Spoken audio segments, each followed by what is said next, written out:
Hey guys, AuspiciousAussie here, and welcome to episode 38 of the Local Global series here with the Canadian Wrestling Coalition. Now, of course, this episode, it's a big one. Of course, we've got WrestleWar, and of course, we've also got Warzone here. Probably, I would say, our two biggest shows of the year. I guess Final Chapter is kind of, I would say, our second biggest, if not our biggest as well. I'm not really too sure which one is actually or which one I should deem more important. Because obviously, Final Chapter is the season finale where we're going to try and at least wrap up some of the storylines, or at least the big storyline that we're going to be booking towards, obviously, between WrestleWar. So, yeah, for the next, 4 months? And of course, one ring to rule them all is, of course, a knockout tournament as well, which does have the world or the unified world title implications for Final Chapter. So, yeah. Anyway, we got one go home show to do, but first of all, I wanted to address something, and it was about Zombie Boy and his performance in that last episode. As you can see, it was a couple of comments that mentioned that he was a scatterbrain, or he's scatterbrained, if you will, and basically that means that he will not perform as well in scripted matches. Now, he does have 68 psychology, which I think is actually good enough to call a match in the ring, as long as it's about 10 to 12 minutes. So that seems fine. At least, I was really worried about it, but I think with that, if we call his matches, we should be okay. And, well, hopefully it will be that sort of... It'll go that sort of way. But basically, that means that we're going to need to essentially pit him against people that also have, good enough psychology to call in the ring. Otherwise, we'll continue to run into the same problem that we did last episode, and that, of course, we've run into it a couple of times. His performances have been below average, and I think that is the reason why. Anyway, let's start advancing. Now, I think what I want to do going forward, I've mentioned it a few times. Obviously, our sort of big signing that we're going to try and make in the near future. It's probably, it's about a year away, and that is, of course, Casey Glenn. Now, Casey's really good, top level talent. He's as good as Greg Gage, if not better. So that's just kind of to throw it out there of how good he actually is. He's probably going to be cheaper than a guy like Ernest Youngman. Obviously, Ernest is probably of the same level, if not maybe a little bit better, depending on his entertainment stats. But the thing with Ernest is he's been at TCW. He's got over 90 popularity across the US and across Canada as well. So with those popularity points that he has in those regions, he's going to become, he's going to be very, very expensive. I think it's estimated at about 320,000 per month. That just seems a little extortionate and it seems like it's going to be too much for a company of our size right now. So I think Casey Glenn's going to be a little bit more affordable. I think he's going to be just over 100,000 at least with the first negotiation, because a guy of his quality, he's a top wrestler in the C-verse. There's going to be other companies that come in for him as well. So, when it says 100, maybe 120,000, it's probably looking like maybe 180,000. So we're not going to be investing any money into anything else. We've got about 5 million in the bank at the moment, which I think is a very good place for us to be financially at the moment. And of course, last month we had by far our best ever month, getting I think it was over 750,000, which is kind of perfect, especially with us. We're only 6 points away from getting onto pay-per-view broadcaster in Canada. And of course, the money that comes with that, I think, will be a lot greater compared to the broadcasting revenue that we're currently getting with our events being broadcasted by Ondem. So it's going to hopefully be even more healthy, which would be, very beneficial. Just looking at SWF's show here with Sammy back, of course Rocky Golden in there as well. Interesting that their main event was the World Tag Team title match, which did did pretty badly. Yeah, interesting. It only did a 76. I mean, if they went with one of these other matches as their main event, it would have been much more beneficial. I mean, they got a 97 here as well for Running Wolf defeating Mainstream Hernandez. Hernandez would be another guy I'd like to get. It wouldn't actually be that expensive. And only 8 months, 2 weeks. And that's how good he actually is. So, as you can see, he would be a very good signing to get in as well. He is 37 years old, though, so, you know, he's kind of a little bit past it, maybe. Let's have a look at his stam. I think he might already be in time decline. He's losing stamina not pretty quickly, but since February, he's started to lose it. So, I'm assuming he might actually be in time decline. Maybe we won't get him. Maybe we won't. But he is very talented. And, I mean, Running Wolf is very, very popular. Or so it seems. I wouldn't really expect him to be that popular at the moment. Anyway, TCW actually doing worse. Which it's not that unexpected. I feel like they've got a really good sort of main event scene. But nothing else, to be honest. I mean, it's unfortunate that Logan was stolen. I would love to bring Logan back. Could be a possibility. Of course, he is a former unified, well, he was a former world champion before it was unified. Expires in 4 months and 1 week. Now, I'm pretty sure, yeah, he's already on the short list. He's obviously grown a little bit more as well since being at TCW. Getting his basics up a little bit higher than it was originally. Gained a little bit of psychology this year as well. But of course, where he dominates is in the ring. His brawling and technique. Anyway, enough looking around. Probably, I want to look at maybe Wolf as well. Though he's also pretty old. Definitely getting on a little bit. Okay, so he's got quite a while on his contract as well. That's perfectly fine. Anyway, let's get into the go-home show here. We've got a super decent main event for this show. Of course, I talked about it on the last episode. Also, just wanted to say that I'm currently wearing my Australian Bullet Club t-shirt. This one, I think I got it just before the New Japan tour in 2018, I think. That was pretty cool. Saw Kenny Omega, Young Bucks, Okada. It was a decent little event, even though it wasn't actually televised or anything like that. Anyway, enough about that, off topic. So we're going to be in Ottawa for the Go Home show. It's sort of how I like to play things. And of course, we'll be in Toronto for the actual pay-per-view. Okay, so let's book the main event first. And it is, of course, going to be Zeus Maximilian taking on Ozzy Goldstein. And of course, this one's been an interesting one. I might go for 16 minutes on this one.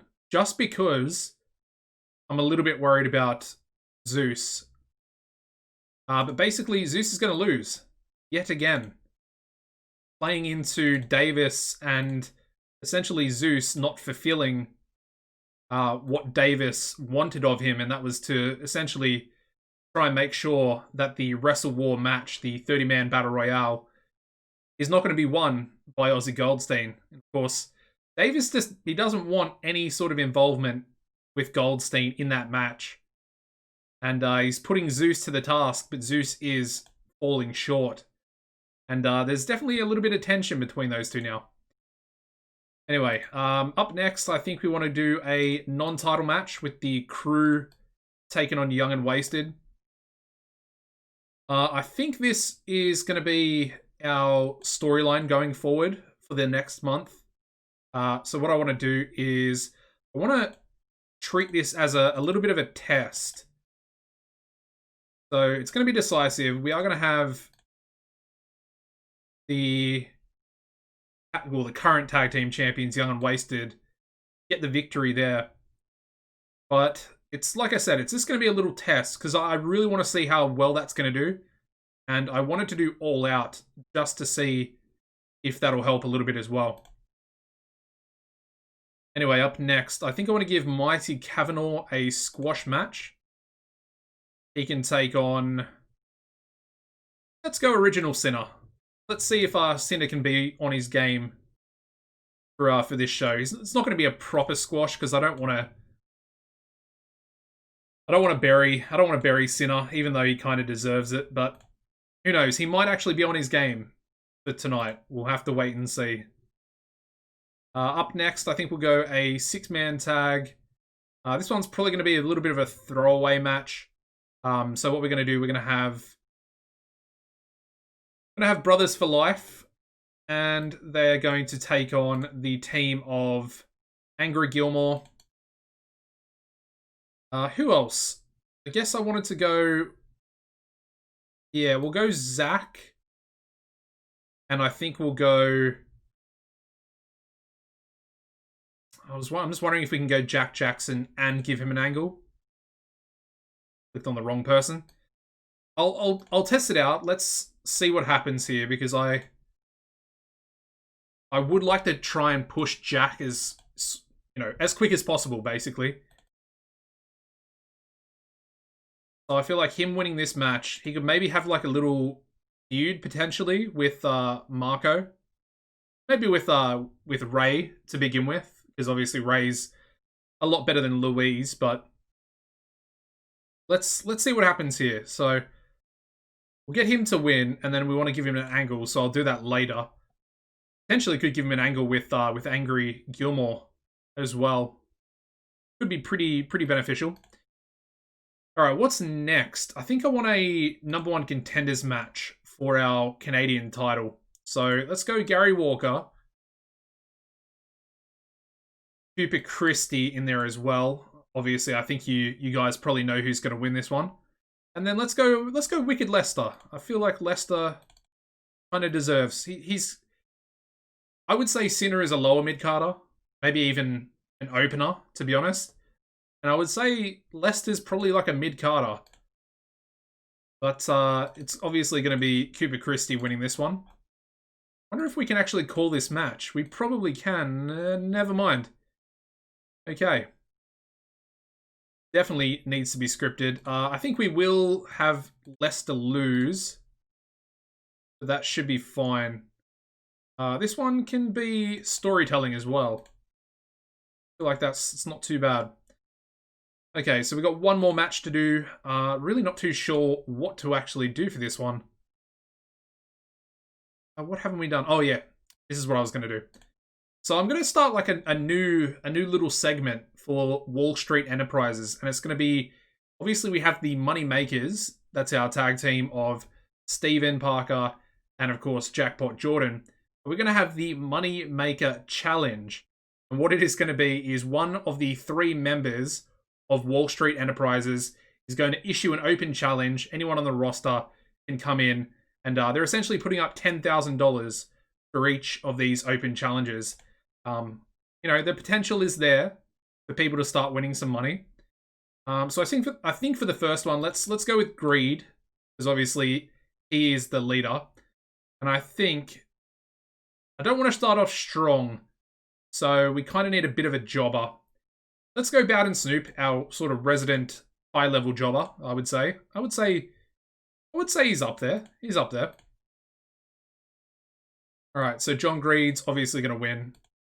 I think we can call as well with Bowden now.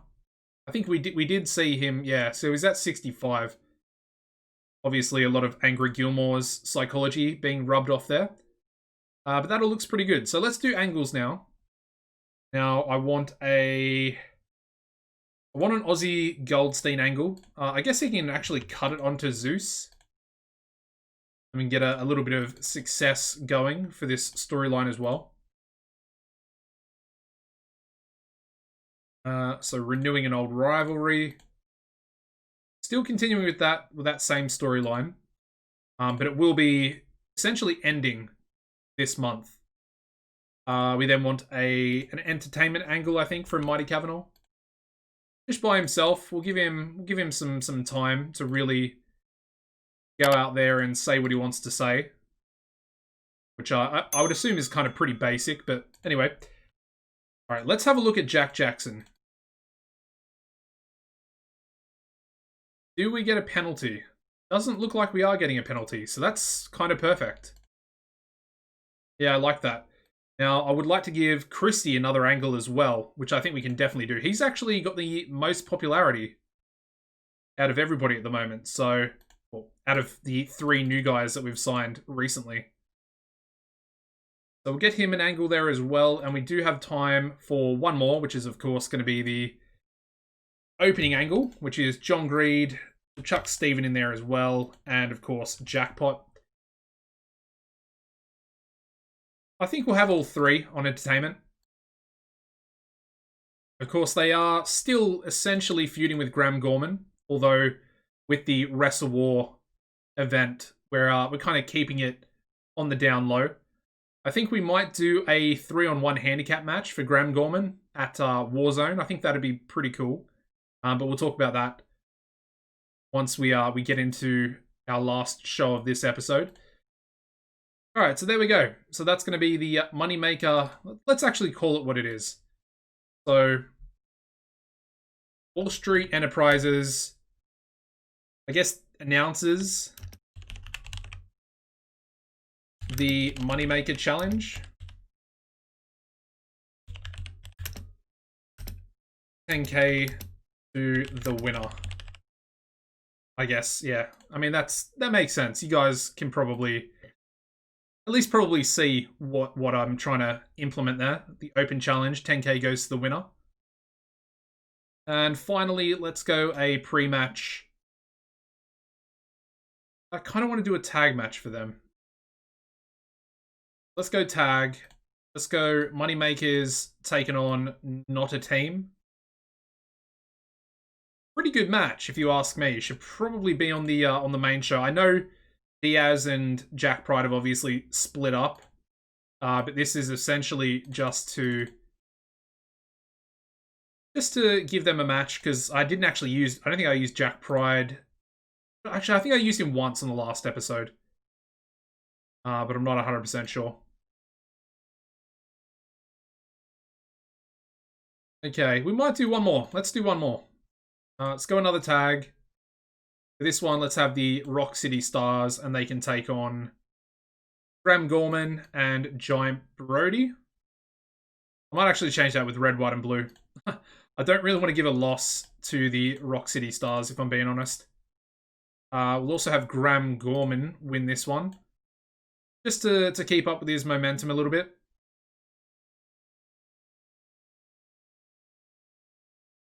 Should be fine. Okay. That looks pretty good. I mean, even the pre-show looks pretty good. Not too bad. Anyway, we start off the show with a 65 rated pre-show match. We have Graham Gorman and Giant Brody defeating Red, White, and Blue in 11:35, when Graham Gorman pinned Americana with a Gorman Aghast. Graham with a nice 75 in-ring performance there. And we then go into a 67, where we have the Moneymakers defeating Not a Team in 11:31, when Jackpot Jordan pinned Primetime Jack Pride with a Make It Rain. And of course, Diaz head and shoulders above everybody else in the match. Jackpot unfortunately seemed off his game, but both Jackpot and Steven getting the same in-ring. So I guess that kind of goes to show that they're actually, well, it's beneficial to have them together as a tag team. Alright, so we then open the show with a 70 rated angle, and of course we have the members, or the two members alongside their leader in Wall Street Enterprises, and of course they announced the Moneymaker Challenge, the Moneymaker Open Challenge, I guess it should be, with $10,000 going to the winner. And they basically say that this is going to be like a weekly thing, or bi-weekly, every other week. They're going to put up or shut up with their own money. Of course, they've got money. They're rolling in it. Basically, what John Greed says. And of course, the other team, the tag team, being the Moneymakers, essentially back him up. All right, we then go into a 57 rated match. Could have been a little bit better, but we have John Greed defeating Bowden Snoop in 9:55 by pinfall with a crash diet. Not the best, but it's not terrible either. I mean, he's actually a little bit lower than both Jackpot. I suppose he is nearly 45. But yeah, a little bit lower in the ring. Needs a bit more popularity. He's only about 50 pop at the moment, John Greed. So we need to try and boost that up a little bit. We then move into a 34 rated angle, unfortunately for Cooper Christie. As you can see, he did struggle without a script, so we might have to script him. He's not too bad. His entertainment skills are pretty good. I think they are the worst out of the three, out of Zach, Jack, and Cooper. But yeah, I kind of expected him to be fine without a script, so I guess maybe I'll just script him from now on. Kind of curious to see how well Jack is going to do. That'll be pretty telling. But he does have better entertainment skills. Anyway, Cooper Christie's match getting a 54 rating. And of course, it is the Triple Threat #1 Contenders match. And we do have Cooper Christie defeating Gary Walker and Wicked Lester in 12:23. When Cooper Christie pinned Wicked Lester with a top rope elbow drop. And unfortunately this time, it seems Original Sinner has been rubbing off on his tag team partner. Wicked Lester seemed off his game. So there we go. But good to see Gary Walker actually with the best in-ring performance. But I think he does have the best popularity in this match. I think. Because I think Lester has higher than Christie. I think Gary has higher than Lester. I'm assuming. I don't actually know that for a fact. Anyway, we move on to a very, very solid angle. We get a 56 here from Jack Jackson. Very impressive.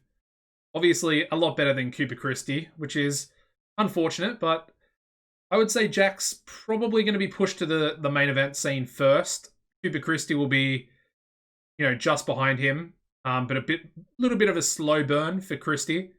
He's going to be a mid-card champion and then be elevated up. And then Zach's obviously, he's got a lot of work to do, so he'll be in the mid-card for quite some time. All right, we then go into our 6-man tag, which gets a 60 rating, where we have Angry Gilmore, Zach Powerson, and Jack Jackson defeating Brothers for Life in 10:27 when Jack Jackson pinned Louise Frost with an implant DDT.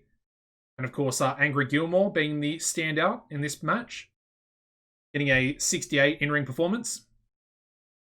Good stuff. I mean, it's just a really good match. It's actually going to be hopefully very helpful for both Zach and Jack. I mean, they could essentially be a tag team right there. Anyway, we move into an 80 rated angle from Mighty Kavanaugh. Did a masterful job improvising interactions, so doing really well without a script there. But basically, Kavanaugh is saying that he is going to win the WrestleWar match and become the #1 contender for Warzone. And he's going to win the Unified World title. Simple, effective, and obviously he's got a pretty good case as well.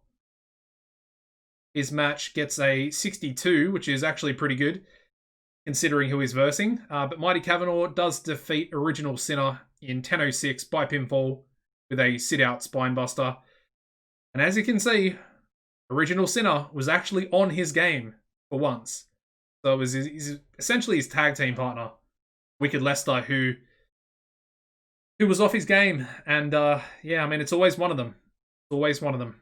Anyway, it's a pretty good match there. Pretty happy with Kavanaugh, lifting or carrying Original Sinner to a 62. All right, we then get another 62. We then go straight into another 62 rated match with Young and Wasted defeating the Crew in 11:39 when Brett Kyle pinned Public Enemy with a shooting star press. Pretty good match. Obviously, I mean, just look at that. Taylor Norton with a 72. Brett Kyle there with a 68. These guys are definitely the future of our tag division. Actually, to be fair, both teams are probably the future of our tag division because the Crew are they're both very young as well. Obviously, Papa, we want to eventually push him up to the main event scene, but You know, we've got a lot of contenders at the moment. You know, a lot of prospects that we're going to try and push up. So he might stay in the tag division for quite some time. All right, we then go into the pre-main event angle, getting us an 86 rating here. So very good to see. At least we got, well, actually, I'd say Mighty Kavanaugh's angle was pretty good, getting an 80 as well. But an 86, always nice to see the blue whenever you get it. But yeah, Aussie Goldstein, only one rated on entertainment. And of course, he's cutting a promo on his competitor. And basically says that, you know, Zeus can do whatever he wants to him, but there's no way that Aussie is going to go into the WrestleWar match and essentially not compete to win. You know, they would have to literally put him in hospital, and even then, he might still come out and try and wrestle his way to to become the #1 contender. The main event getting us an 83 rating there. That's a very decent rating, I would say. I mean, if you consider that and compare it to, you know, Goldstein versus Davis, it's only 3 points away. I know they have the negative chemistry, but even still, it's pretty decent. That is pretty decent. Anyway, we do have Aussie Goldstein defeating Zeus Maximilian in 15:41 by pinfall with the famous Golden Shower. That's a really solid main event. I feel like an 80 in-ring from Goldstein's good. It's definitely good enough. And a 70's about what I would expect from Zeus. I would say he's still a high-level main eventer for us at the moment. Whereas Angry Gilmore has sort of fallen off a little bit. So he was penalized for stamina again and for declining physical ability. So yeah, that's interesting because I was trying to see if the 16-minute match would be beneficial for him with a slow build as well. Anyway, finish the show, we get a 79, which actually looks like it's increased our popularity in Ontario. So that actually looks pretty good. I thought it was 81, but I mean, it's only 79 and we're 73 popularity. So that's only 6 points. 6 points difference. Actually, not too bad. Not too bad. Anyway, I feel like that was a really good go home show. I really thought our main event was, you know, quality, which it obviously was, having Zeus take on Goldstein. They're easily two of our best main eventers. What have we got here? Ooh. Ooh. I thought this was going to be like US Pro or something, but it's just Black Maple. Black Maple trying to get Jack Pride. Probably would be in our best interests. This was a comment on one of the previous episodes that I should probably end the war between ourselves and Black Maple. And now that I think about it, it would actually make sense if we could... I mean, I'd like to just buy their company, to be honest. Like, the plan was to eventually buy their company and have it be our developmental territory, but I'm not too sure what we do, actually. Yeah, that's an interesting one. He's obviously not going to be leaving us or going to them. Anyway, let's have a look at the viewing figures and we'll sort everything else out. So 309,000 viewers. That's about the same as the last one. Anyway, we've got Jefferson Stardust. Ooh.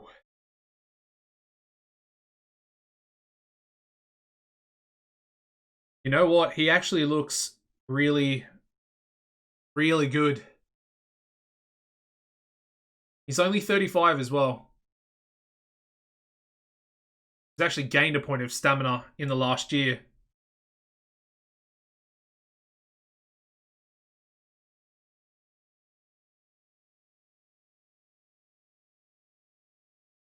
Yeah, so it looks like US Pro are going in for him as well, along with SWF.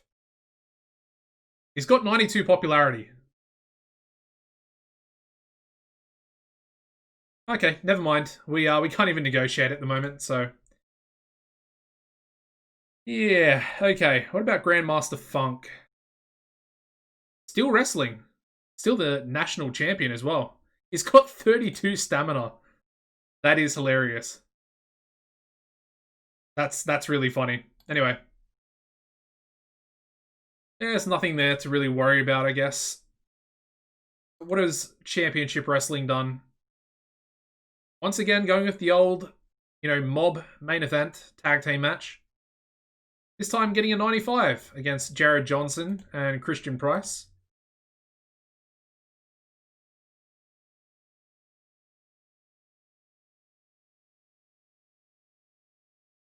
Oh, excuse me. Big yawn. Oh, Aaron Knight. He's got 99 popularity in Ontario and Quebec. What about Sonny? Sonny's a little bit lower, only 90s. But that's pretty crazy. Yeah.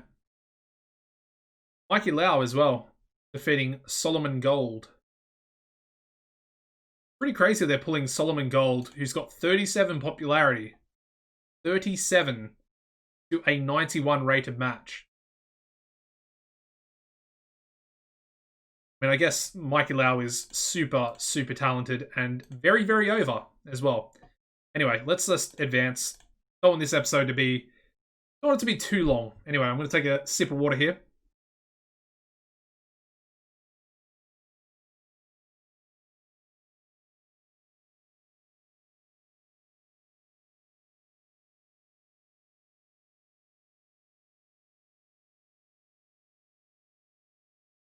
Alright, it's also taken a little while to process at the moment because we're actually getting pretty far in the game.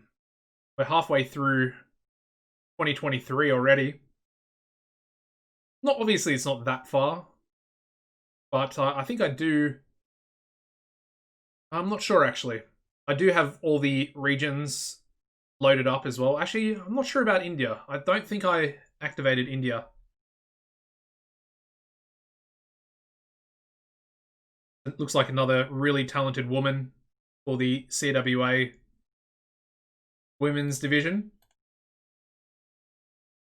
Ooh, Lucinda Lush. She's a good manager.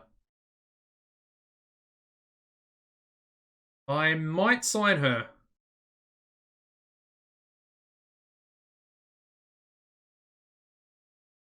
Yes, let's sign her. Don't really have anyone in mind in particular. Maybe Graham Gorman. Graham needs a manager. He could be perfect for Graham. I wonder if she'll take a cheaper... It might default automatically to 15,000. I don't know. Yeah. See, she would want 15,000. What's her current popularity? Non-existent.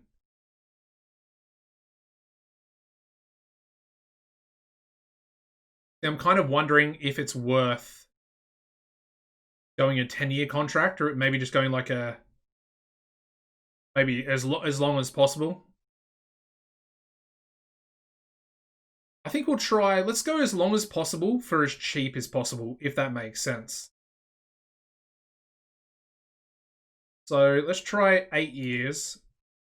Still wants 15,000.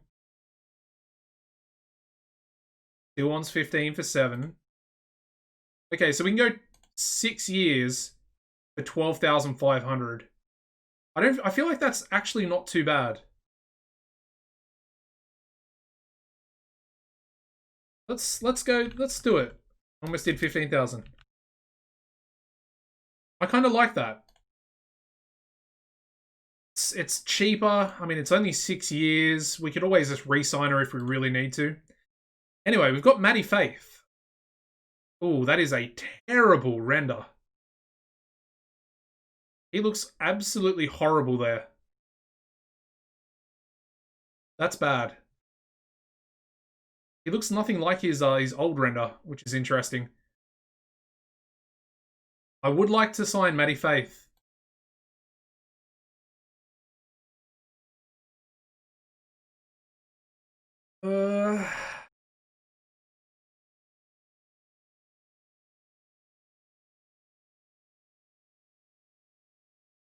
I think we'll put an offer in. Let's just see what happens. I mean, we're gonna go 10 years anyway, so let's max out the contract and see what happens. How much would he want actually for 10 years? Okay, he only wants 15. Okay. I mean, that's really not too bad considering he was essentially wanting. Oh, he has a better offer. Oh, they're giving him 20% as well. Okay. I'd like to try and give you 10%. I want to keep that extra 10%. So, give him 20 grand. Still has a better offer. Okay. Go 17.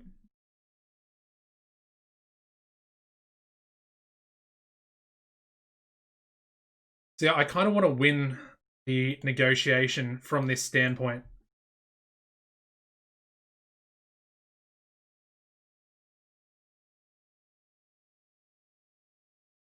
All right, we'll go. Let's go 20,000. I want to see. Still, only one of the two offers he would accept. What happens if? Let me go back down to 17,000. Let's go 20% per event. Okay, so he's not going to accept a lower offer. Okay, so it looks like I'm paying 20,000 now. Should have essentially tried that previously. But I don't think it really matters anyway, because SWF are going to come back in with another offer for him anyway. So, it is what it is. Anyway, let's advance 2 days. And we'll see what happens with his... Oh, we're at the event. Interesting. Anyway. Nice. Angry Gilmore passing on some more psychology to Bowden Snoop. Let's chuck our pay-per-view here onto Ondem. And we're going to run in Toronto, of course. Almost expecting 40,000 fans. Yes, 40,000. Okay. Alright, so we got 2.5 hours, I believe, for this event. Now, obviously, to fill that time, people are going to have to essentially do double duty. So first of all, let's book our main event. Standard. I guess it is a lottery, so that kind of makes sense. Alright, so we have to go 56 minutes minimum. I think we may as well just go a proper hour. Obviously, no title is on the line. And let's do our competitors. So, let me get the main competitors that I want in the match first, and then we'll sort of work backwards, I guess. Gilmore's going to be in there. All the main guys are going to be in there, basically. And then we're going to throw in quite a few others, shall we say.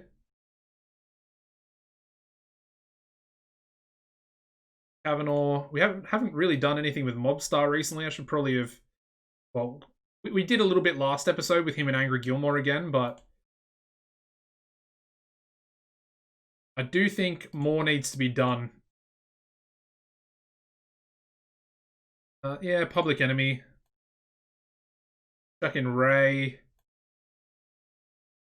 Chuck in both members of the Rock City Stars as well. Stephen Parker. Yeah, we'll go Taylor Norton, Brett Kyle. They definitely deserve it. Who else? Asono. How many? We're at 22. Alright, so Zach needs to go in. Zeus needs to go in. Do I want Zombie Boy in there? Because I haven't put Cooper in. Maybe we leave out Cooper and Zombie Boy so they can face each other.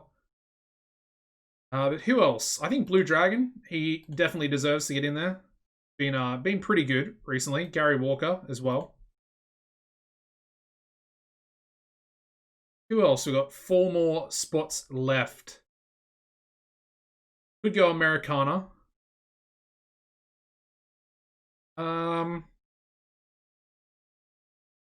Did I do Public Enemy? I did. Okay, perfect. Who else? I guess considering we have Ray in there as well, maybe not. I was going to put Louise, but Louise really just isn't that good. So Americana's going to go in. I just hope that I'm not missing anyone that's really blatantly obvious.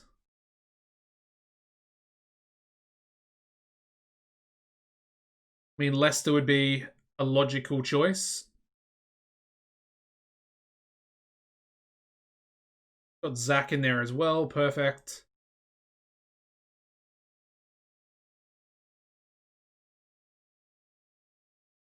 Alright, so I think everybody that I want is actually in there. It's kind of just like the jobbers that are left. I'm really not too sure who I want to pick out of the jobbers as well. I mean, for storyline purposes, Louise can go in. And then I guess Sinner and... Ooh, actually, instead of Sinner... Actually, instead of... Let me... Oops, who did I get rid of then? Stan Manor. Okay. So instead of Louise, let's go with Lester, who is already in there. Sinner. Sinner's already in there. What am I doing? Okay. Louise can go back in. There we go. 30 men. Double check. Everything's good. It looks like it. It looks like it. Okay. So, what are we going to do for this match? Well, you might be surprised. The winner is going to be this guy. Our runner-up is going to be... I didn't actually think about the runner-up. I guess Kavanaugh makes the most sense. Our finalists are going to be... One of them is going to be Brody. And the other one is going to be... either between John Greed or James Diaz. Let's go with Diaz. Most eliminations can be Kavanaugh. I think that's pretty fitting. He would be probably the most dominant throughout the match.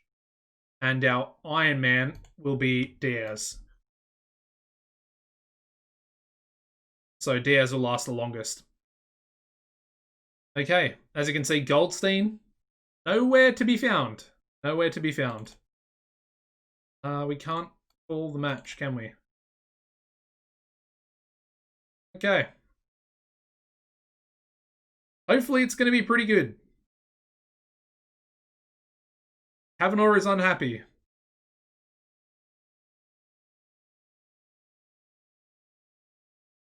No, I'm not going to change it. He's just going to have to be unhappy. We'll cheer him up after the show, or at least we'll praise him anyway.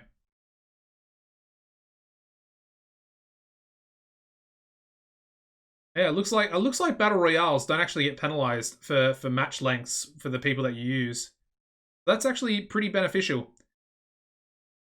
What are we going to do though? On the rest of the show, I really have no idea because I've already kind of booked in my head everything I'm going to do for the next show, Warzone, but I haven't really thought about too much what I'm going to do on this show. Because obviously a lot of our storylines are going to be played off on that next show. Whereas this show doesn't really have a lot to do. Let's go a singles match between Davis and Bowden.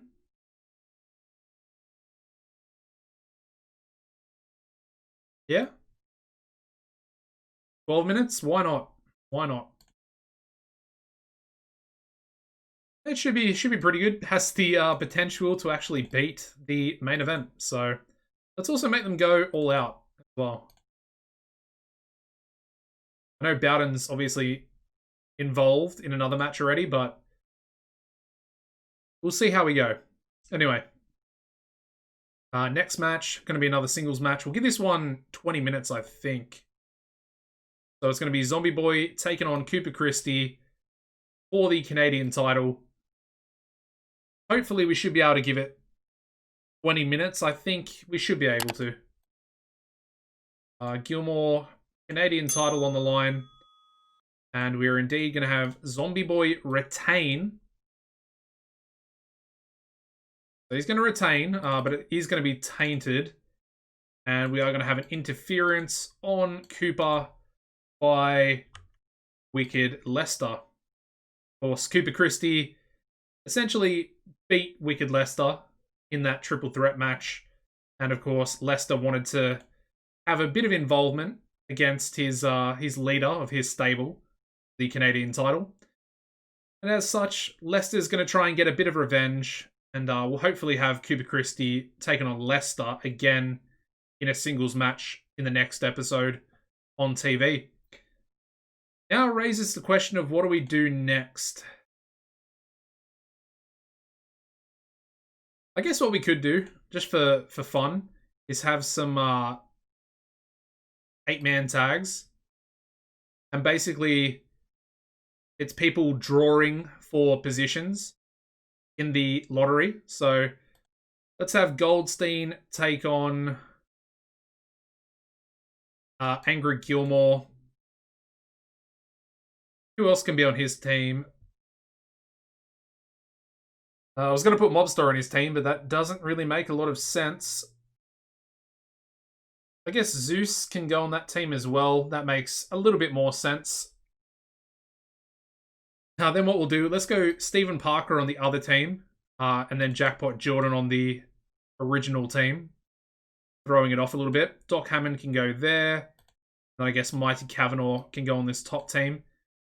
And then finally, they can be rounded out by Papa Swole being on that bottom team as well. So I just want to go 10 minutes because people are going to be very, very fatigued otherwise. I think we'll give Kavanaugh the victory in this one as well. Do I really want to give it to Kavanaugh?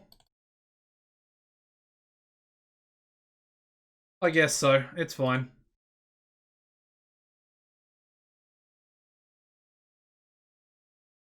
Don't want to do that. Okay, so RM Stones already has too much refereeing to do. By getting another ref would be a decent option as well. This one can be Dace, because I don't really care about the match. Still got way too much refereeing to do. I mean, it really... This match has potential, though. I want to leave that one. This one, not so much. He's still got too much to do. No, just storytelling. Okay. So that can go in there. And we'll go another 8-man tag. And let's, well, we can't really exclude already booked, but let's have John Greed go on this team. Who else haven't we used? Let's have Young and Wasted be on that team as well. And then Graham Gorman. So Graham's essentially teaming up with John Greed, who Graham is going to be versing in a 1-on-3 handicap match. Actually, let's change that out. Let's go Diaz on that team instead. I wanted to do Graham, but at the same time, it doesn't really make a whole lot of sense having him on the opposite team. I guess for the opposite team, we could go with Brody, Gary. Who else? Actually, let's put Mobstar instead of Brett Kyle. And then Taylor Norton can go on the other team as well. Sorry, Brett Kyle. Sorry, can go on the other team. Again, just splitting up some tag teams. Do I want to go Jack Jackson? No, let's go Zach Powerson in that final spot. So he's essentially this team he's going to lose with Giant Brody. So Brody's really going to have an impressive Rumble match or Battle Royale. I think I want to give the victory to, I think Mobstar. Mobstar makes the most sense because he hasn't really wrestled much recently. I was going to go Greed, but Greed isn't really going to need it because he's got his open challenge, which more often than not, he will actually be winning. So, yeah, there we go. I think that's pretty much good. because we need some angles. So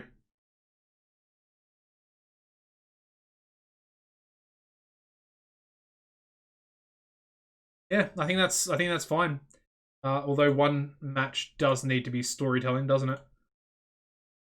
I'll go with that one. And then let's go. So let's start off with Wall Street Enterprises, because I think they would all have an angle together where they say they're going to work together for the WrestleWar match itself. Will make a lot of sense going forward. And of course, advance their storyline. Hopefully that'll be pretty decent as well. I then think I would like to go Cooper Christie, but it might be too long. Let's have a look. He does have 40 popularity, so we can actually do it. Perfect. So he's going to have an angle before that match where, you know, most people would probably think that he's going to win the Canadian title, considering how poor Zombie Boy's been recently. For this one, I think I want to go with Kavanaugh and Papa Swole. And basically, Kavanaugh is going to say... Let me write this one out. Kavanaugh asks Papa Swole to lose his 4v4 lottery match. Basically to essentially throw the match in the hopes that Kavanaugh will get a better pick. And of course, that all plays off the fact that the crew all said that they were going to win together or to try and become the final three. So the fact that, you know, Mighty Kavanaugh's said that is really not going to sit too well. Ooh, why is Zach being used far too much? Oh. Okay. Yeah, that's unfortunate. Why is nobody else in that sort of predicament?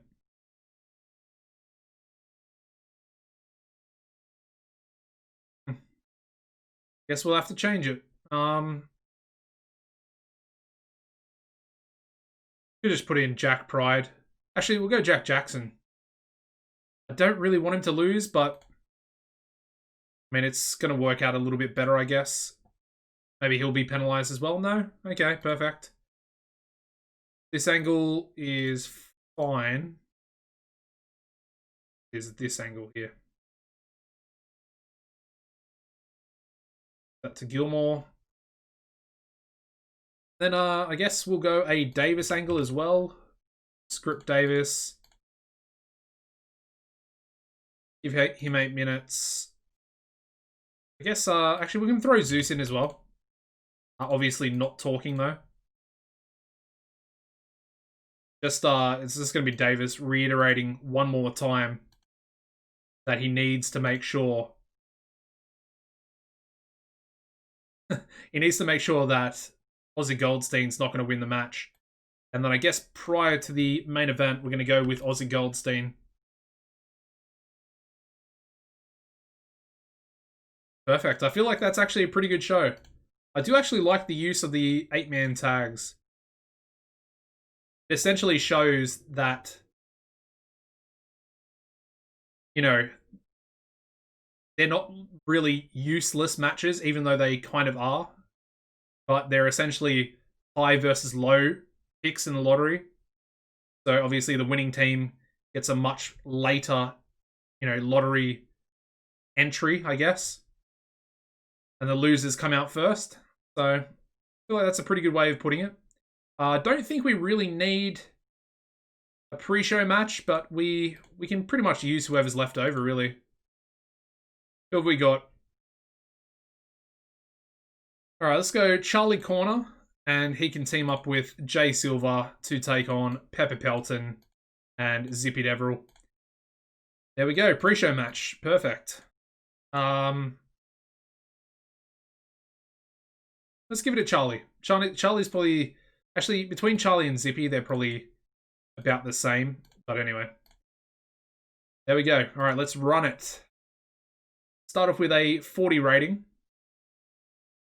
Found some negative chemistry here, but pretty bad. Anyway, Charlie Corner and Jay Silver defeating Pepper Pelton and Zippy Deverell in 12-16 when Charlie Corner pinned Zippy Deverell with a corner cutter.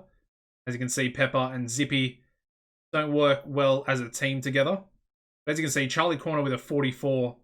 So he's pretty good. He's pretty good. I shouldn't have treated him as a jobber because I feel like he's as good as someone like Jack Pride. So it's kind of unfortunate. And if we had used him more from the beginning, he essentially could have become better. So looking back on it, I kind of regret that a little bit. Anyway, let's not worry about it too much. And we kick the show off with a 69 rated angle for Wall Street Enterprises. Unfortunately, John Greed and Stephen Parker both struggling without a script. That's unfortunate, but maybe I should just script all three of them. But I think last time, they're all three together, they actually did pretty well. Or actually, it might have been last episode because I don't think they got any beneficial, positives for being off script. Anyway. Then lead into our first lottery match, getting a 68 rating, where we have John Greed, Mobstar, Taylor Norton, and James Diaz defeating Giant Brody, Gary Walker. Actually, having Diaz winning this match doesn't really make a lot of sense, considering he's the Iron Man. Probably would have made more sense to swap him and Brody. Anyway, just, ignore that. Ignore that. Anyway. Defeated Giant Brody, Gary Walker, Brett Kyle, and Jack Jackson in 9:36 when Mobstar pinned Jack Jackson with a flat and a DDT. Probably should have made Gary the loser in this one. Maybe kept Jack a little bit stronger. Anyway, we then move into a 37 rated angle from Cooper Christie. Maybe we give Lucinda Lush to Cooper. That might be a decent option. Because he seems like he's really, really struggling with angles. He's got 40 popularity and his ratings are below 40. I know we scripted this one, but considering his one, without a script last time was pretty bad, this one's not that much better. It's only, 3 points better? Anyway, he's really good in the ring, so I guess that's a beneficial thing for him. Anyway, his match gets a 61 rating. We do have Zombie Boy defeating Cooper Christie in 20 minutes 30 seconds by pinfall with a flying double stomp, following interference from Wicked Lester. And we have Zombie Boy making defense number 2 of the CWC Canadian title. Much, much better match from Zombie Boy. So obviously calling it in the ring has essentially gotten rid of that negative for being scatterbrain. That's really good. Obviously, he's a little bit stupid, Zombie Boy. So, if they call it in the ring, he can do what he wants. And, performing really well. Like I said, we'll set up a match between Cooper Christie and Wicked Lester on the next TV show. Alright, we then move into a 78 rated angle. I think Kavanaugh is the only one rated on entertainment here, but he asks Papa Swole to lose his 4v4, so the 8-man tag lottery match. And of course, Papa Swole not looking too happy because, like I said earlier, all 3 members of the crew essentially said they're going to work together to try and make the final 3, all 3 members of the crew. And of course, Mighty Kavanaugh didn't really look all that convinced when the other members, Papa Swole, Public Enemy, sort of alluded to that, to that sort of game plan, I guess. That's a really good 8-man tag. We get a 75 rated match where we have Angry Gilmore, Zeus Maximilian, Jackpot Jordan, and Mighty Kavanaugh defeating Ozzy Goldstein, Stephen Parker, Doc Hammond, and Papa Swole in 9:51 when Mighty Kavanaugh pinned Papa Swole with a sit-out spinebuster. So Kavanaugh, he pins Papa Swole in the end anyway. But as you can see, the match went for 10 minutes. Papa Swole didn't lie down. He didn't give the easy victory there to Kavanaugh. Yeah. A lot of dissension in the ranks of the crew at the moment. But we also had Angry Gilmore really off his game. So that's a little bit frustrating, but still fine. It's still fine. All right, we then go into a 91 rated angle from Davis, the GOAT himself. And of course, once again, just before his match, but also before the WrestleWar, Battle Royale, he says to Zeus, make sure Goldstein does not win the Battle Royale. I cannot verse him. I need my title to be safe. And Zeus says, I know exactly what I need to do. Exactly what I need to do. And Davis has a big smile on his face because he thinks that Zeus is actually going to take out Goldstein. And of course, as we know, it's going to be an interesting finish to the match. All right, so we then go into Davis's sort of throwaway match against a jobber. Does pretty well, getting a 75. We have Davis Wayne Newton, the GOAT himself, defeating Bowden Snoop in 11:37 by submission with an STF. And of course, Bowden Snoop has a gimmick that is getting stale. We'll have to change that. But yeah, birds flying over. 87, solid in-ring performance there from Davis. Really looking forward to Warzone and seeing, his competitor and him do battle. I think it has the potential to be a 90+ rated match, in my opinion. I think it has a lot of upside. Anyway, we then move into a 90 rated angle for Aussie Goldstein. He improvised well throughout the segment. Basically, he says that he's going to do his best to win the WrestleWar main event here. And he says that he wants another opportunity at his, arch nemesis, Davis Wayne Newton. He wants to get his hands back on the title that he has essentially had once before, albeit it wasn't actually a unified world title. Anyway, here we go. The WrestleWar Battle Royale 30-man. Okay, it doesn't do too badly. I thought it was going to be a little bit worse than this, if I'm being honest. So I'm actually pretty happy with a 72, considering about 10 of these guys are, lower mid-carders. Some of them are really trash, if we're being honest. Anyway, in a decent match, we got Zeus Maximilian, Zeusy boy, winning a Battle Royale in 60 minutes and 2 seconds. The other members of the Final Four were Mighty Kavanaugh, James Diaz, and Giant Brody, with Mighty Kavanaugh being the final elimination, and Kavanaugh getting the most eliminations over the course of the match. And finally, James Diaz setting the new record for surviving the longest in this match. It's pretty good, 72, but like I said, there's a lot of low popularity, low talent this match as well. Like I said, about 10 of them. Guys like Americana, Blue Dragon, Louise Frost, Ray Cavallero. They're all not really up to scratch. As you can see here, Gary Walker, Louise Frost, Stephen Parker were all off their game. So having that in there as well is not going to be too beneficial. Obviously, we've got a lot of different things. Okay, Zach's being penalized for being partially through a weight change. He's also inexperienced, got low morale, awful gimmick, and being in that weight change as well. Interesting. Anyway, Zeus wins, and we get a 77 for our overall show rating. Unfortunately, no rise in popularity for Ontario, which does really kind of suck. But we're going to have to praise Kavanaugh. We'll praise... Who else will we praise? That's a good question. Let's go Zach. And I'm not really too sure who else has any morale issues. I'm going to praise Jack as well. Yeah, I think at least getting them on the on my good side will hopefully be pretty beneficial.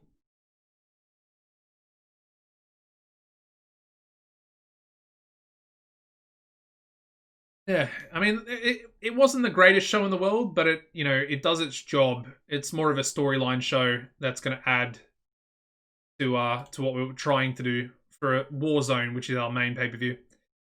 Anyway, Jake Idle would be a very good option for us to get in as well. I feel like he would really fit into that stable with Greed and the other guys.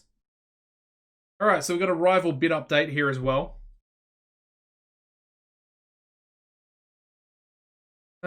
Okay.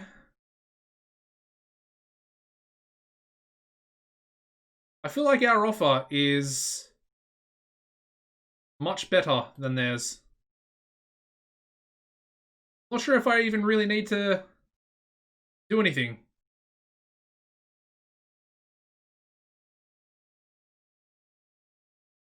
Yeah, I think we might just leave it. I'm not really... I would really like Maddie Faith, but I'm not... I'm not going to be torn if we don't get him as well. Alright, so Graham Gorman thinking Papa Swole needs to learn how to sell and the kid is not worth pushing till it's addressed. Okay, he might have a little bit of a point there. Only 53 selling for Papa Swole, so not great. Anyway, we get another 309,000 viewers, this time for our actual pay-per-view. Okay, so we only have one day to go into the next show. But we are actually up to 30 popularity in Alberta. Now, something that was mentioned in the previous episode in the comment section is for the possibility of us running some of our TV shows in Alberta, essentially to try and get that popularity up a little bit quicker. As you can see, we gained 4 points in this month. Not really too sure why. Yeah, I'm not really too sure why. I think it had something to do with TV. I think that was when we got our TV deal. Can't remember. Anyway, we need to get to 35 as soon as possible, basically. Also, our broadcasting is going to run out in 3 months. So we've essentially got 3 months left, and I want to be at 35 popularity in Alberta.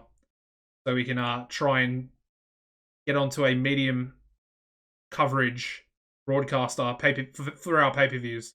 Pay-per-view broadcaster, I should say. Still irritated. Let's try something. We're gonna tweak the gimmick. See if it changes it. I don't think it actually does. I don't think that's sort of how it works. But also we need to. Yes, let's give Bowden a new gimmick.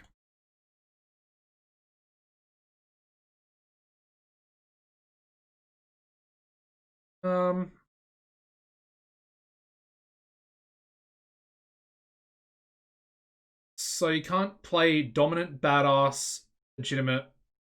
Okay. I guess he would kind of be just a blue chipper. Maybe blue collar. Let's go blue collar. We kind of want it to be generic and safe, really. Let's go like that. We'll give him a new gimmick. Be beneficial for him. His gimmick's poor, as it is. Alright, so yeah, Kavanaugh's got morale issues. We already know about that. We'll praise him again after this next pay-per-view. So let's get into it. I want to check, actually, Zeus's pop. Still only 69. Despite winning that. Actually, I guess it's gone up quite a lot this month. Anyway.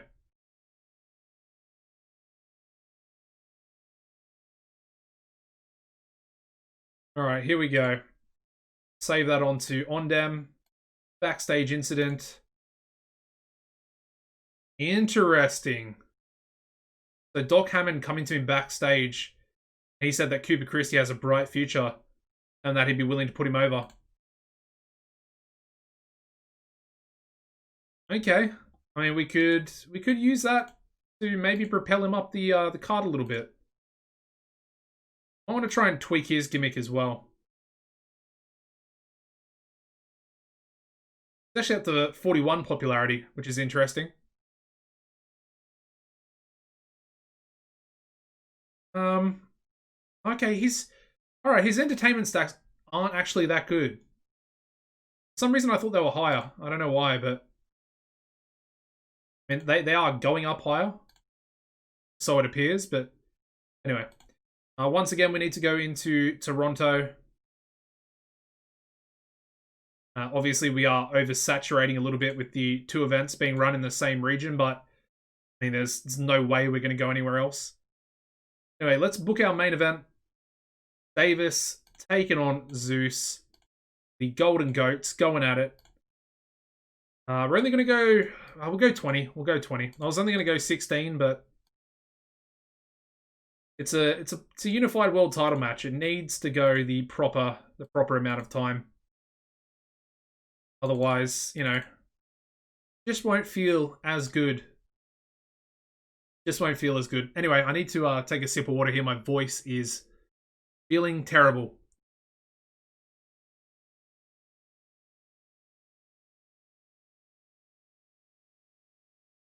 All right, a little bit better. What else are we going to do? Let's go a fatal four-way tag team match for the tag titles. Or actually, this will be for the #1 contendership. So let's go Los Hermanos 3. Let's go for the crew. Let's go the Rock City Stars. And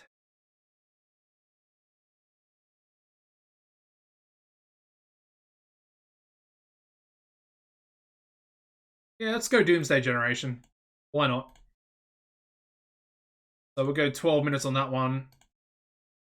Papa Swole going to get a victory there. He did take a pinfall loss on the previous show, so we want him to do well. Actually, let's try and go all out as well. Probably not the best match to have Original Sinner when we're trying to go all out, but there we go. I guess that can be storytelling as well, I guess. Actually, no, we'll leave it. We'll leave it. Okay, so up next, let's go a...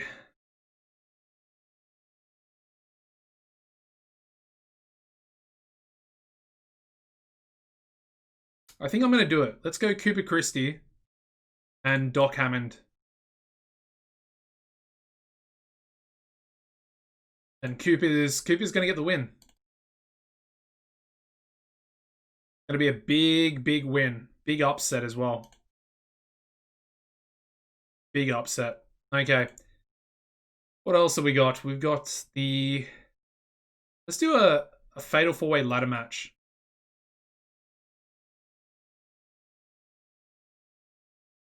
And let's have... I want to have some high flyers in there. So I want to make it high spots. So let's go Americana. Blue Dragon as well. Yeah, Blue Dragon. Kind of only want one of them.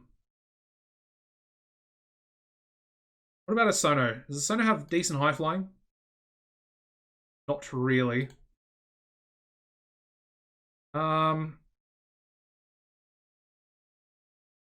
Interesting. Obviously, Zach isn't going to have decent high flying. He actually is kind of a real solid all-rounder, isn't he? Zippy does have good high flying. I know that for a fact. Actually, okay, never mind. He doesn't. All right, maybe we won't do a high flying match, but let's go.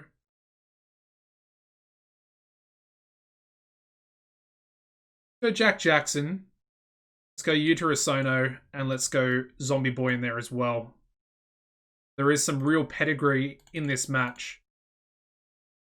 Let's have it go. Let's have it go 20. Although that might be too long for Americana. Oh well, doesn't matter. Zombie Boy once again going to win this match, get another title defense under his belt. This one's actually going to be decisive. So there we go. Oh, wow. Apparently it's too risky for a ladder match.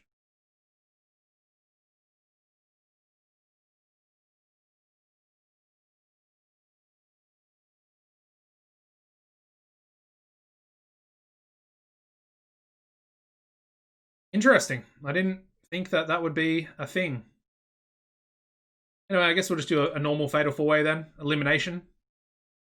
Kind of works, I guess, but the ladder match would have been much more exciting.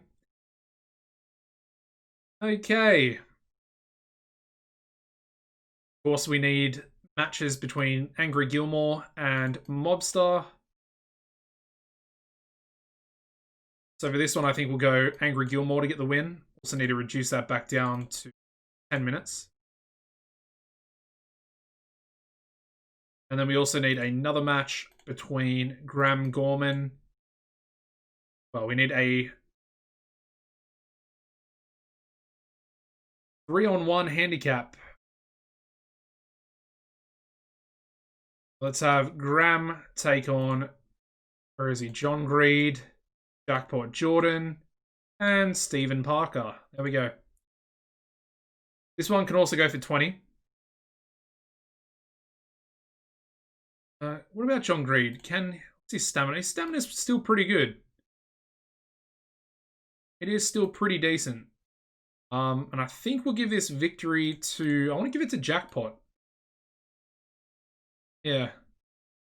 Actually, let's have a look and actually see who has the best the best popularity out of these three. It will be tainted as well.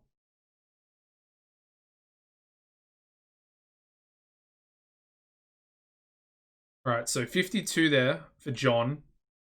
Jackpot's got 58. And Steven's got 52. So Jackpot actually does have the best popularity. I mean, Gorman's going to be unhappy, but I'll keep him strong. And it should be fine because I know his popularity is a lot higher, 67, but yeah, it should be fine because he's being kept strong. It's tainted as well. Everything should be fine. I mean, that looks pretty good. Let me book some angles and then we might just run the show as it is. I don't think are we missing anything? I don't really need to do anything there. That storyline can just be finished now, I guess. Those two aren't really doing anything. That's finished as well.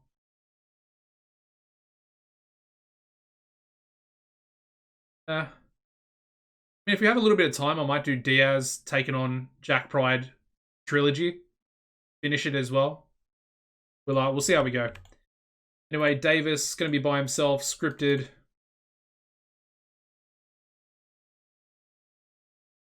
It's going to be our... Oop, what did I do there? Move those around. Free main event. I then want to have...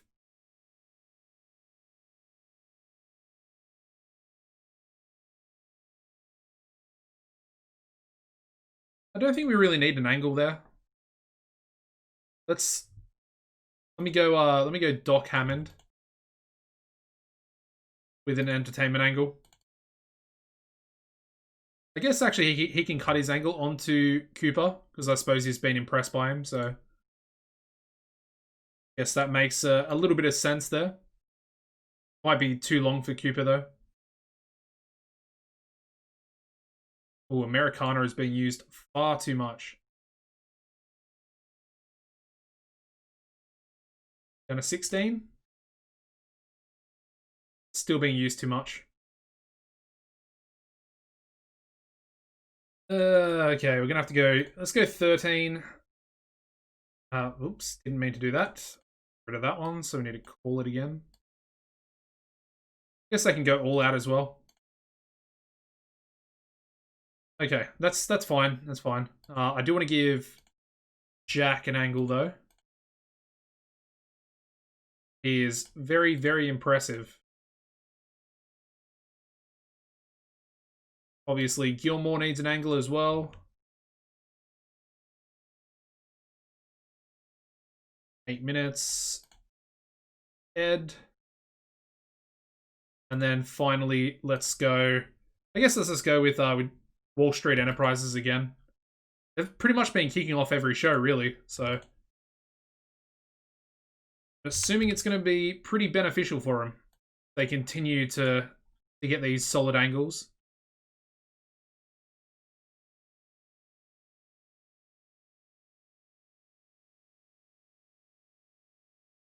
Okay.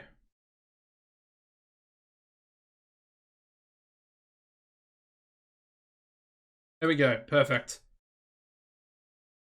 I'm just wondering. Oh, I don't know why I did that. Anyway, I think that's everything. Yeah, that kind of looks like everything. So let's chuck in that extra match between Diaz and Jack Pride. Let's give him 20 minutes, see what happens, to be honest. I mean, obviously Diaz is going to get the victory because it makes 0 sense as to why he would lose, but there we go. We also need to change referees for a few of these matches.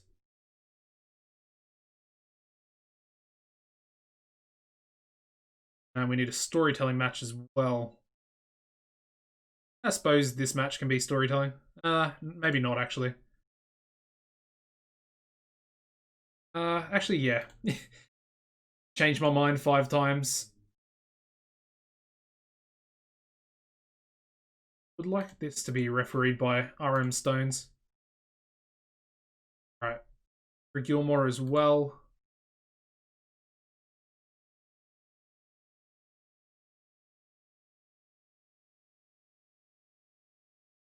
Thought I made this storytelling, did I not? Okay. Alright, there we go. We are finished. I'll kick this match back to there. I guess I can give Diaz an angle as well. There we go, perfect, easy. Nice and simple. I think that looks pretty good. Pretty good indeed. Alright, let's go a 6-man tag. Let's have Goldstein team up with Zach and Brody. And they can take on Jay Silver, Cortland Bartlett, who has morale issues at the moment. So we'll try and get rid of those. And finally, we'll go, Carrie Walker, why not? Okay. Have the winner be Zach. There we go. All right. Actually, I might change that to Bowden instead of Gary. Just so we can give him his new gimmick on the pre-show. All right, here we go. Warzone. Starting off with a 56 rated pre-show match where we have Ozzy Goldstein, Zach Powerson, and Giant Brody defeating Jay Silver, Cortland Bartlett, and Bowden Snoop in 12:29. When Zach Powerson pinned Jay Silver with a press power slam. Yeah, Goldstein obviously head and shoulders above everybody else. And unfortunately, Bowden Snoop was really off his game, despite giving him his new gimmick here as well. Okay, so he actually got an initial rating of adequate. That's beneficial. Apparently it's not suitable to be used by babyface. I always thought blue collar was a babyface gimmick. Anyway, doesn't matter. Moving into the actual show itself, we start the show off with a 76 rated angle from Wall Street Enterprises. This time only Stephen Parker struggling to go off script. with both John and Jordan doing pretty well for themselves. Of course, leading into their 3-on-1 handicap match, which gets a 73 rating, where we have Wall Street Enterprises defeating Graham Gorman in a handicap match in 1946, when Jackpot Jordan pinned Graham Gorman while using the ropes for leverage. So yeah, essentially cheating to win. And it's a pretty good match, to be honest. Jackpot was definitely the standout with a 69 in-ring performance there out of our Wall Street Enterprise stable. And of course, I mean, Graham's always really, really good in the ring, getting a 78 for himself. Yeah, pretty happy with a 73 overall. We then move into an 84 rated angle from James Diaz. Man, I should be pushing him, I think. Did a masterful job improvising interactions with the crowd. This is going to raise his popularity up quite a bit, I think. Also benefiting from having a hot catchphrase, so essentially everything going right for James at the moment. His match getting a 62, where we have James Diaz defeating Primetime Jack Pride in 20 minutes and 5 seconds by pinfall with an Asian thumb spike. Yeah, I mean, it's really solid, really good in the ring. 64 there for Diaz. Only a 42 for Jack Pride, but that's fine. We then go into a 98 rated angle from Angry Gilmore. Really good stuff, but I mean, we kind of expect it from him at this point. Yeah, that's solid. I mean, it's really going to help out the overall show rating. We've kind of almost missed him a little bit. Haven't really used him for the last 2 shows with angles, so it's going to boost us up a little bit. His match, though, doing really, really well. 81 rated match. Angry Gilmore defeating Mobstar in 9:57 by pinfall with an anger management. 81 in-ring for Mobstar. His big push is going to be coming. It's really going to be coming. We're going to do this sort of storyline one more time, I think, with a stipulation. I would have liked to have done a ladder match, something of that ilk, but maybe an I Quit match between these two. I could see that going down that sort of route. And of course, an 81, so an I Quit match between these two could be even a little bit higher. So, yeah, looking forward to that. We then go into a 62 rated angle from Jack Jackson. So, still improving. Good, he got like 58 on the last show. And as you can see, worked the crowd well, using the freedom to improvise. And of course, he is involved in his first mid-card title match. That match gets a 58 rating, where we have Zombie Boy defeating Jack Jackson, Uterus Ono, and Americana in an elimination match in 12:54. The order of elimination was Americana first, then Jack Jackson, and finally Uterus Ono. Zombie Boy making defense number 3 of the CWC Canadian title. I mean, it's a good match. Unfortunately, only a 41 in-ring for Jack Jackson, but it's not too bad. Not too bad. All right, we then go into a 66 rated angle. Only Doc being rated on entertainment in this one, because Coop is pretty bad with his promos. Anyway, Doc basically says that Cooper has really impressed him recently. He thinks he's one of the top up-and-coming talents, and he's offering him a match up next, and says that it will be a big test for Cooper, especially after losing the Canadian title match on the last pay-per-view, the previous night. That match gets a 67, where we have Cooper Christie defeating Doc Hammond in 11:42 by pinfall with a top rope elbow drop. And of course, Doc was happy to put Cooper over. So, instead of me, forgetting about it, we're going to essentially just use it straight away. And it's going to be, hopefully, a big push for Cooper.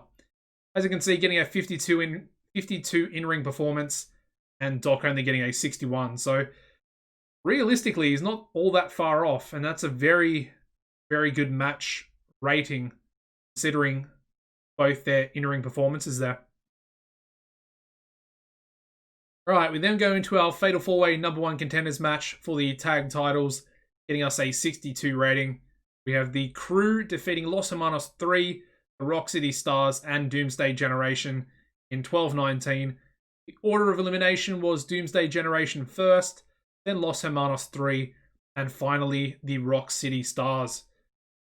Unfortunately, though, Papa Swole was really off his game, so, that's unfortunate, but I mean, it is what it is. He still won the match, and they still find themselves as #1 contenders. Alright, we then go into a 98 rated promo. Scripted promo as well. Scripted. 98. From the GOAT himself, Davis Wayne Newton. And of course, this is leading into his Unified World title match, title defense against Zeus Maximilian, his best friend in the company. And basically he says that he can't believe Zeus betrayed him like this. He thought that they were the best of friends. And, he says Zeus did what he was supposed to do, but he wasn't supposed to win the match. He took out Ozzy Goldstein, basically eliminating him from the match. However, Zeus ended up winning, eliminating Mighty Kavanaugh as the last elimination. Alright, here we go. The main event of Warzone.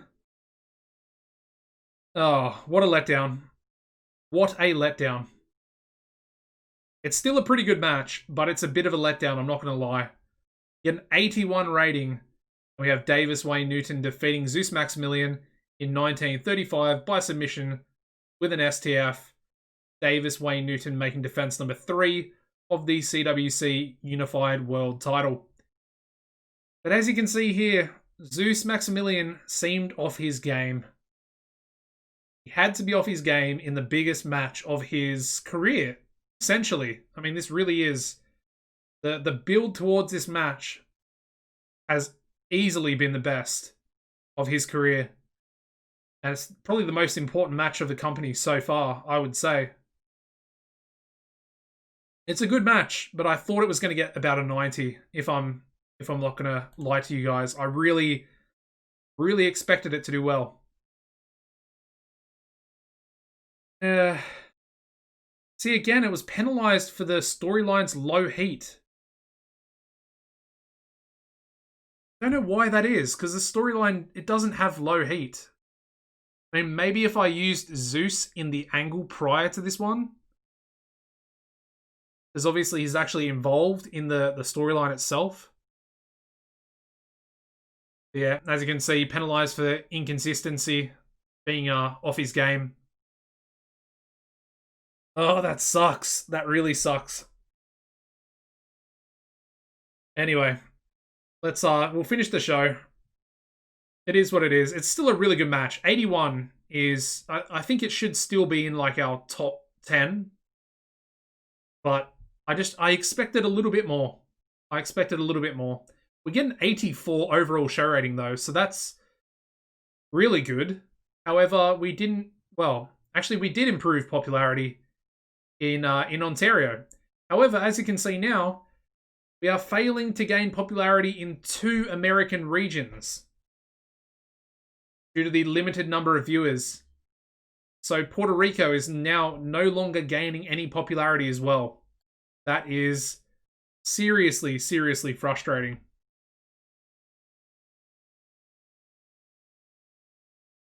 Yeah, that's really annoying.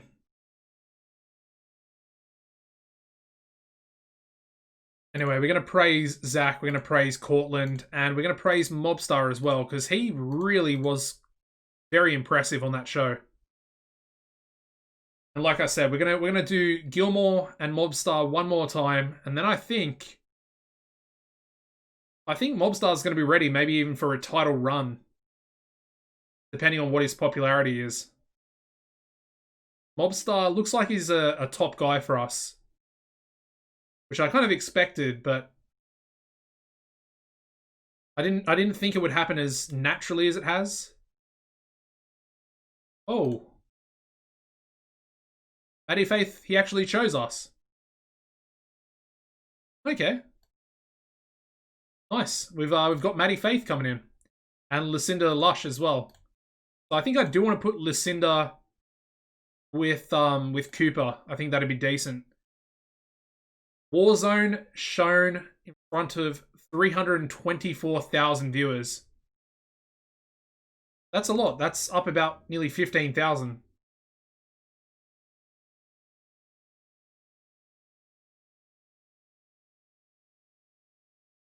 Clark Smallbone.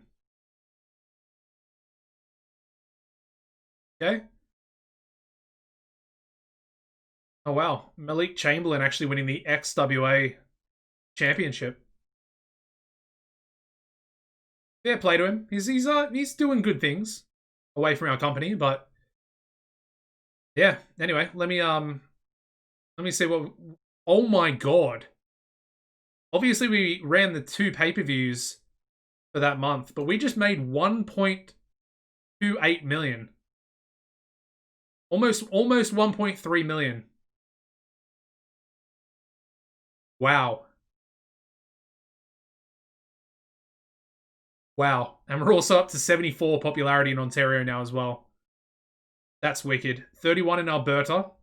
4 points away. We are 4 points away. Up to 54 in Quebec, 53 in Manitoba. Saskatchewan almost at 40 as well. Nice 39 there. As you can see, Puerto Rico looks like it is stuck.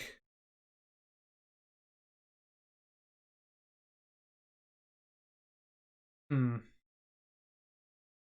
I'm not sure if we've got spillover up to 16 because Hawaii actually went up to 14 from 12. I'm not 100% sure on that. I'm assuming that's spillover from something. Not exactly sure how, but looks like we're going to be stuck at 16 popularity in Puerto Rico. So yeah, not really too sure what we're going to do about that. Possibly might run some TV shows there. Or, and this is a long shot, but we might also do a brand split. Put it maybe 4 decent workers into that brand split, along with maybe 8 or so jobbers. And then we could maybe just do like quick fire shows in Puerto Rico, try and get the popularity up that way.